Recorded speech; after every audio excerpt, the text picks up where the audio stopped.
What's going on, guys? Rob at 3STRONG here. Recently I've gotten a lot of questions on what do I need to eat, what do I need to do to reduce fat, how do I look good naked? And I'm going to give you the quick and dirty, or in this case the quick and clean explanation of what do you need to do, okay? The first thing, let's just talk about the nutrients. Let's talk about the food that you put into your system, and I'm going to make it as simple as possible for you. These are the three major nutrients that you need to worry about, because any food that we put into our system is broken down into these major nutrients or vitamins and minerals, which would be the micronutrients, the smaller nutrients. But let's just concern ourselves with our main fuel source. Whenever we eat food, it's not like putting gas into your car where there's just one gas.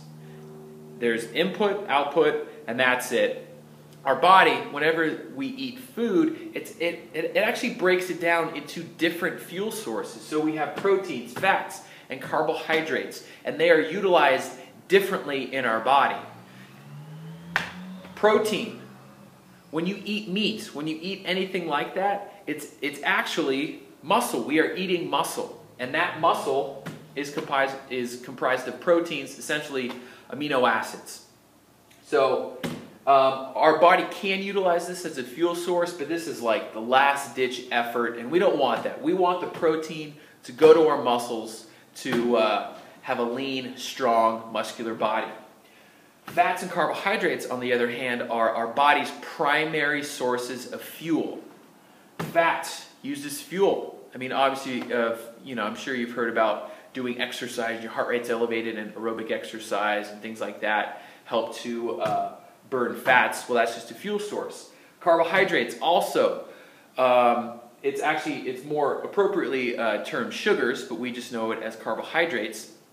Anything like that is broken down into sugars, and those sugars are also utilized as a fuel source. Those are the two main things. I'm going to erase this here because we know proteins for your muscles, we get it. Let's move on.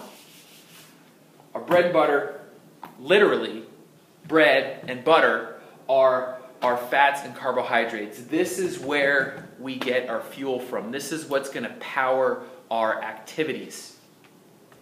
The fats. If you actually look at the shape of fat, the state of fat, you have your butter, you have your creams, you have that kind of marbled look to some of your meats.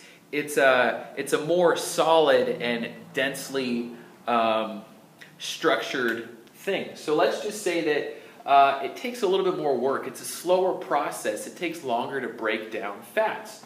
So we will just call this, in terms of digestion, it's a slow digesting fuel source. Carbs, on the other hand, what happens with sugar? Like if we take just a packet of sugar, put it into water, stir it up, what happens? It dissolves. It actually breaks down really, really quickly. And that's why, when you have sugar, you get a sugar high. You don't really get a fat high. You get more of like a food coma after that. But this is our fast. That's our fast digesting fuel source. It's very interesting how when you're doing slower activities, like let's just say low intensity activities, that is what's going to, for the most part, be able to tap into those fat stores. And then, when you do higher intensity exercise, that's what utilizes those carbohydrates. So, slow digesting, meaning that our body, when we actually consume fat, it takes a while for our body to break it down. But once our body stores that as fat, it takes a while for our body to break it down to be utilized as a fuel.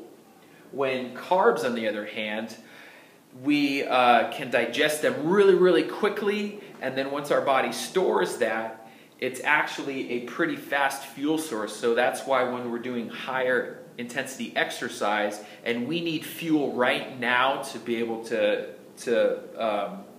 produce the energy for that activity, we need something that's going to break down right now so we can utilize it.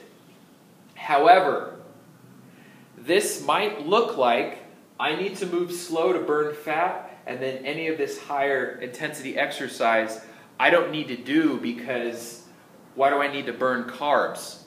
Well, I'm going to explain to you tomorrow that it's actually in reverse. I'm going to explain it a little bit more. This is just the basics of it, but this is a great start. It's going to be some fascinating stuff. I'll tell you how exercise can really help you burn fat in the most effective way. Okay? See you tomorrow.